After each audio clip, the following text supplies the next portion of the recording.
যেই দিন তোমাদের বড় বিপদ ছিল সেই দিনে কাসেম সিদ্দিকী তোমাদের পাশে গিয়ে দাঁড়িয়েছিল। লালবাজারের গেটের কাছে দাঁড়িয়ে আমি প্রতিবাদ করেছিলাম।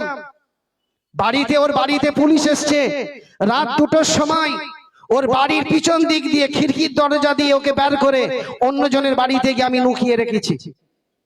পঞ্চায়েত ভোটে ওর বাড়ির দরজার কাছে দাঁড়িয়ে আমি প্রশাসনকে আটকে রেখেছিলাম যেন ওর বাড়িতে না ঢোকে। এইভাবে আমি গার্ড দিয়েছি। আমাকে 23টা কেস দিল, আমার এক চাচা জানকে 12টা কেস দিল, আমার এক চাচাকে 3টে কেস দিল, আমার এক চাচাকে 2টো কেস দিল। তুমি একবারও খোঁজ নিয়েছিলে? মানুষের দরদ দেখাচ্ছ যে আমি মানুষকে ভালোবাসি, আমরা তোমাদের পক্ষে আছি। ফুরফুরা শরীফের ওর নিজের ভাইগুলো সব পাশে ছিল। যেই দিন থেকে শুভেন্দু বাবুর সঙ্গে বসে সব মিটিং করছে রাত্রিরে অন্ধকারে, কলকাতার তাজ বেঙ্গল হোটেলে বসে মিটিং চলছে, আসামের মুখ্যমন্ত্রীর সঙ্গে বসে মিটিং করছে, এই খবরটা যখন ফুরফুরা শরীফে আমাদের পরিবারে চলে আসলো, ভিডিও চলে আসলো, অনেক খবর চলে আসলো, সেই দিন থেকে সকল ভাইজানেরা ওই দুজনের পাশ থেকে সরে গেল। কেউ আর ওর পাশে নেই। দেখাতে পারবে? ও হাত ধরে দেখাতো যে এই ভাইজান আমার পাশে আছে? দেখাতে পারবে না। মিথ্যে কথা বলে তোমরা দুজন রাজনীতি করা শুরু করেছো। মিথ্যে কথা কাকে? আমার দাদা হুজুরকে মিথ্যে বানিয়েছে। কেন? আমার দাদা হুজুরকে বলেছে কি যে ফুরফুরার পীর আবু বকর সিদ্দিক নাকি রাজনীতি করেছে। মিথ্যুক। পড়াশোনা করো না, আমাকে ঘাঁটাবে না। আমি তোমার পরিবারের ছেলে, আমি তোমার বাড়ির পাশে থাকি, তোমার দরবার আমার দরবার পাশাপাশি আছে, আমাকে ঘাঁটাবে না।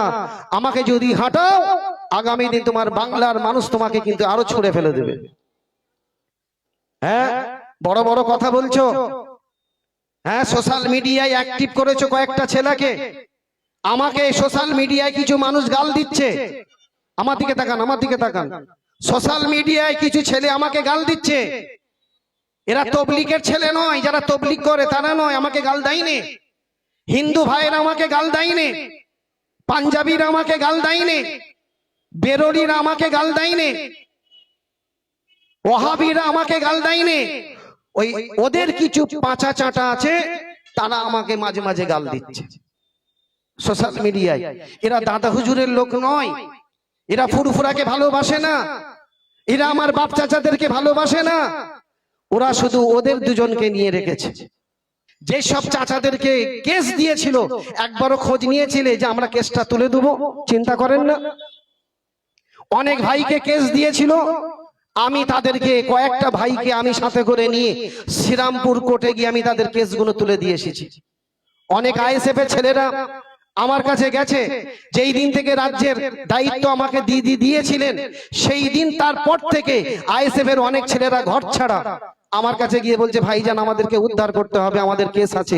আমি 142টা না 44টা ছেলেকে আমি জামিন করিয়ে তাদের বাড়িতে আমি পৌঁছে দিয়েছি। তোমাদের ছেলেগুলোকে আমি বাড়িতে পৌঁছে দিয়েছি। তোমাদের যা উপকার করেছি, কোরআন মাথায় দিয়ে আল্লাহকে সাক্ষী করবে যে কাসেম সিদ্দিকী আমাদের জন্য কি করেছে। এটা বাংলার মানুষ সাক্ষী আছে। আজকে তো আমি ওই রাস্তা দিয়ে আসলাম, আমাদের প্যান্ডেলে তোমরা সভা করছো, আমরা কিছু বলিনি, করো। কেন? আমাদের মতো মমতা বন্দ্যোপাধ্যায় সেই শিক্ষা দেয়নি, হিংসার শিক্ষাটা আমাদের দেয়নি।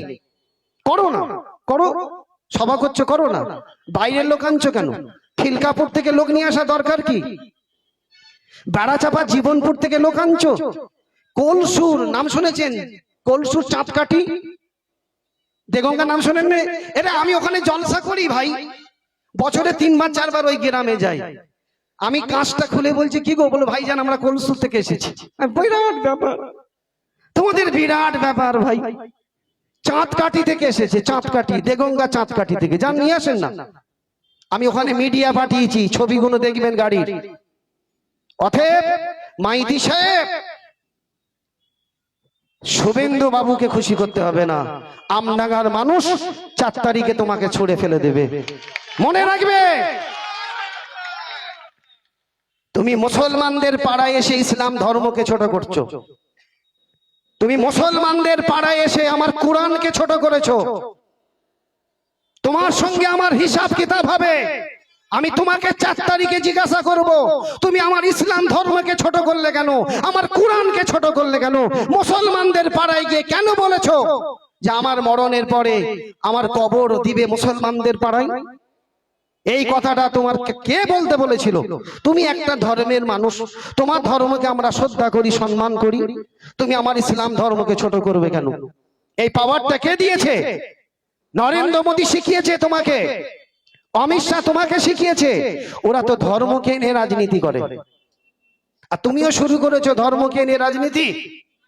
তবে শোনো, যারা আইএসএফ করছেন সেই বন্ধুদেরকে বলছি, আমি তোমাদেরকে বলছি, যারা আইএসএফ করছো, তোমাদের কি কারণে তোমরা আইএসএফ করছো, কি দুঃখেই তোমরা আইএসএফ করছো, কিসের জন্য তোমরা আইএসএফ করছো, আমার কাছে এসো, আমি তোমাদের সঙ্গে বসবো, আমি তোমাদের সঙ্গে কথা বলবো। তোমাদের দুঃখ কষ্ট আমি কথা দিয়ে যাচ্ছি, আমি মিটিয়ে দেবো। বসো আমার সঙ্গে।